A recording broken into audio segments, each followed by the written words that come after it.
to the End Time Truth Television, the channel for the lovers of truth, for the truth of the end time. So if you are a lover of truth, give us a subscription and God bless you. Shalom.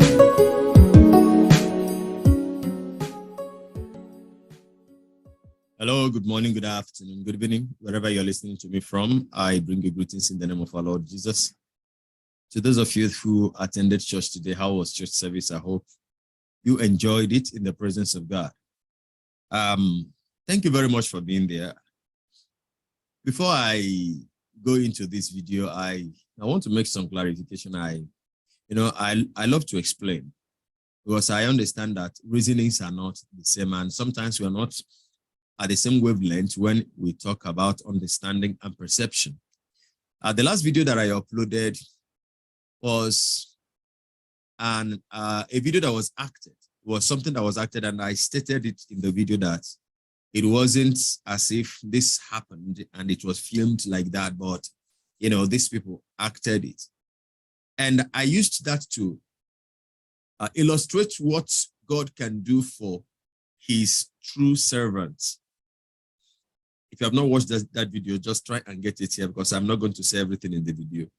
Somebody was trying to frame a pastor up, and this pastor was nice and kind to her, and she wanted to destroy the marriage of the pastor and the pastor's ministry, and which is not allowed. And in saying that, I did not mean that all the stories that we'll be hearing about these so-called men of God, they say they are men of God, so I append that to them. Some of them, the stories about them are true, but they go about using police intimidation to arrest and harass people who are talking about them. And so I said, if they are truly called of God and they think that they are innocent of the allegations, now they should learn from this pastor, whom even when he called the lady was giving him 14 days and she will go international with a false accusation, just trying to blackmail him and get money from him, which is very, very wicked.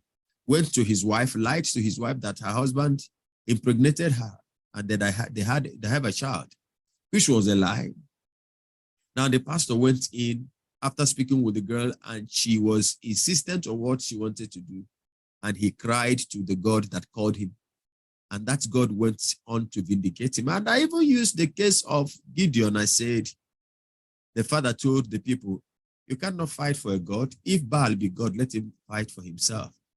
And that was all. But I'm surprised I read some kind of comments that I read. So on that note, I want to bring you this information about Stephanie Otobo and Maureen Badejo. Maureen Badejo for some time now have been grappling with the issues that has to do with her channel being, brought down on YouTube. And everybody's saying it is Suleman. I wouldn't know who did that, but I don't know, but all fingers point toward the right direction of Johnson Suleman. Now, talking about Johnson Suleman was the thing that brought Maureen Badejo and Stephanie Otobo together. In one of the live auditions of Maureen Badejo, when the case of Amos, because it was during the time of Amos and Joseph, his brother, you know the story, that Maureen made a promise that she was going to bring Stephanie back to her channel to come and retell her story again, the story that she has told several years ago and stopped telling. So she said she was going to bring Stephanie again to the channel to come and tell that story again. And good to her promise, she actually brought the lady back, and she came, told her story, and from then on she became very consistent. And I guess she was encouraged to go on and tell the story, push it. Maureen became very persistent and consistent with the stories of Suleman, and some person said she started harassing Suleman, and they said that was why her channels were deleted. I'm not going into that. But shockingly, this morning I saw an alert that talks about Stephanie Otobo exposing Maureen Badejo. And She actually said something about Maureen Badejo, calling her a liar and all that, but it was on a tweet. So I'm going to read it, here as I display it on the screen. So we read together. She started by saying, public announcement. I'm no longer affiliated to Maureen Badejo. She is a liar, a deceitful woman who promised to help me with connections and security if I come up on her platform to say my story. She brought me out with no plan and left me to continue fighting by myself. Now, something must be made clear here. She is not saying that she lied about her story. In fact, as a matter of fact, this has gone on to, cement that she is still standing by what she said. Whatever she said in her stories, she is standing by it. So she's not in any way saying that those things she said were lies. But here, there's a statement she made that Maureen promised her connections and the security. Now, as per connections, I don't know what connection. If the connection has to do with the security aspect of it, maybe Maureen has told her that she has men in high authority that she could get connected with, and her security will be guaranteed.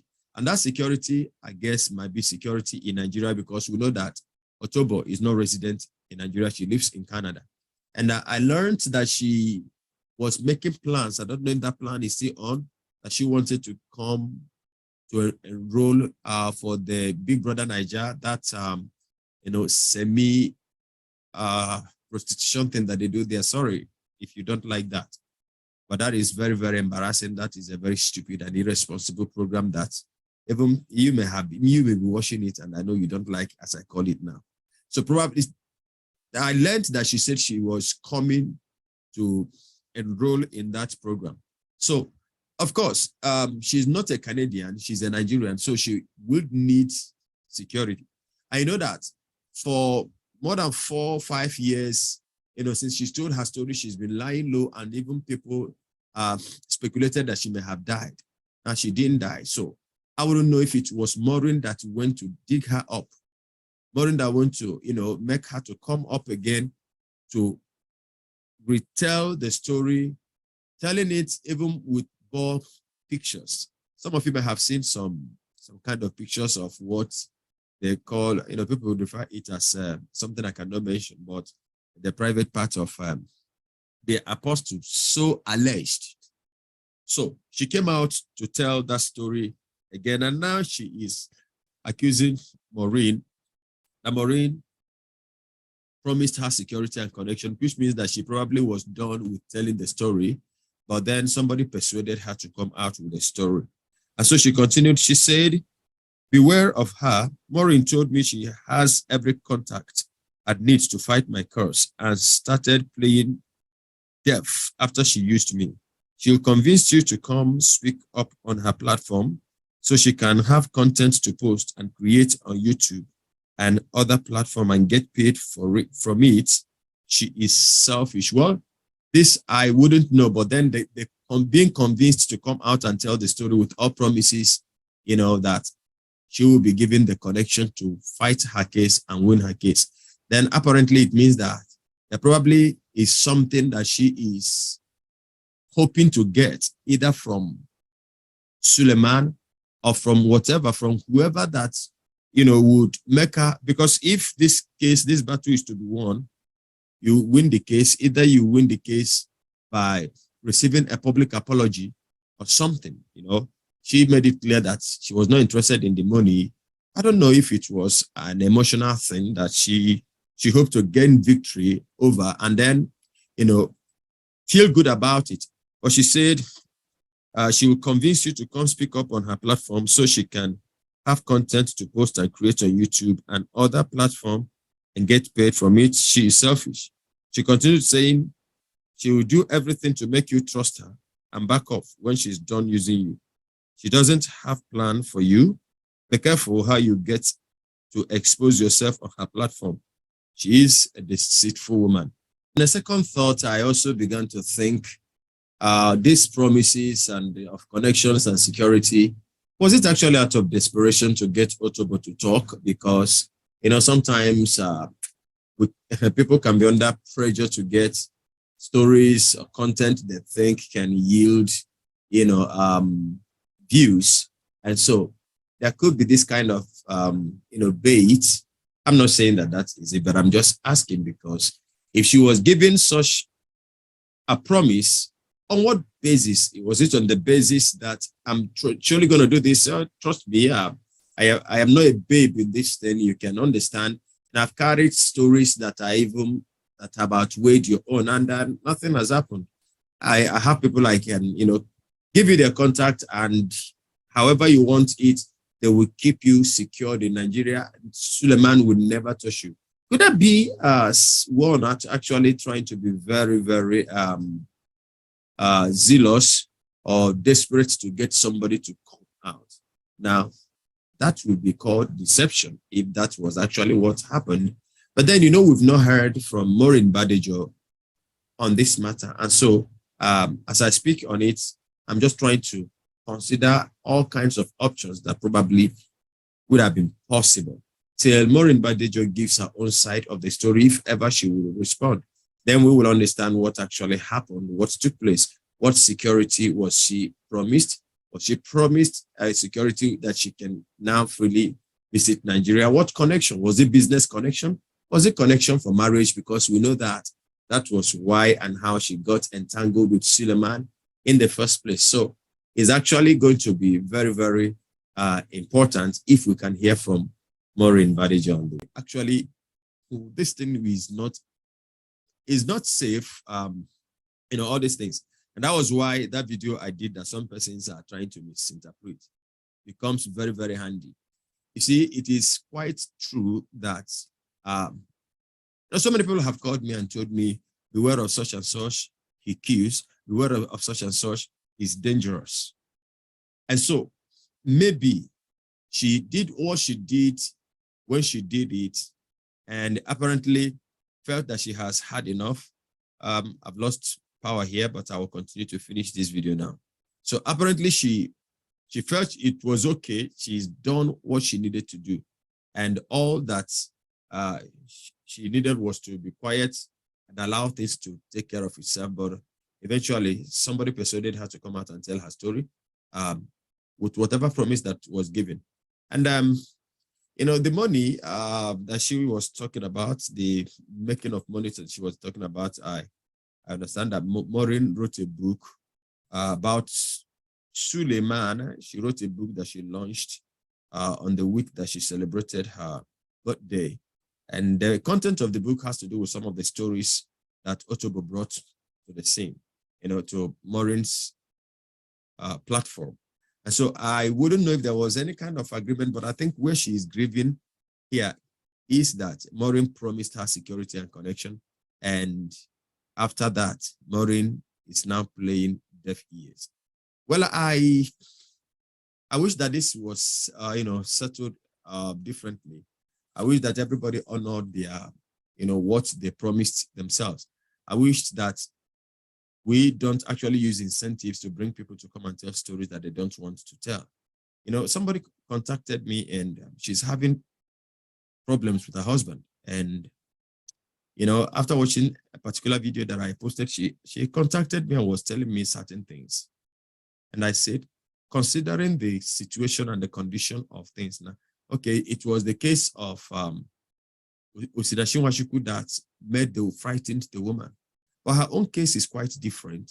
Her own case is quite different, but it is also very tough. Now, but not physical violence now. Now, when I surveyed the issue, I told the woman that with what is around you now, exposing your husband is not the best thing. If you expose him now, you'll be at more risk than ever. And I think she took that advice, and we discussed some other things which I'm not going to mention here. And we are at that level now. Now, it is not actually about stories, but after telling the stories, how much good would that story that was told do for the person that told the story? Is there a plan B? There are some of these people that will need rehabilitation after telling their stories. People who have suffered abuse, maybe underage girls that have suffered abuse, Sometimes you just bring them and expose them to the public. Now, I'm now speaking generally. Bringing them up to expose them to the public and thinking that they are okay because probably you have been toughened by situation and you think that everything is normal. It's not actually normal. Sometimes, someone who told a story, you may think that telling the story is enough healing. It doesn't actually always work like that. There are sometimes that these persons will need some kind of rehabilitation, some kind of continuous assessment to know the level of their mind at time. All right, well, let me not bore you here, but let me just reemphasize here that Otobo is not retracting her story because some persons will begin to jubilate that God has added confusion or set confusion in the camp of the enemy, like Jeremiah Omoto Fufeyi, rejoiced that time. It's not confusion, but this is maybe an agreement that went sour, a relationship that got broken along the line, maybe two persons that failed to agree now on a point, and the other party decided to go separate ways and on the social media. So let me know what you think about it. I'll be seeing you shortly in the next video. Till then, from me to you, shalom.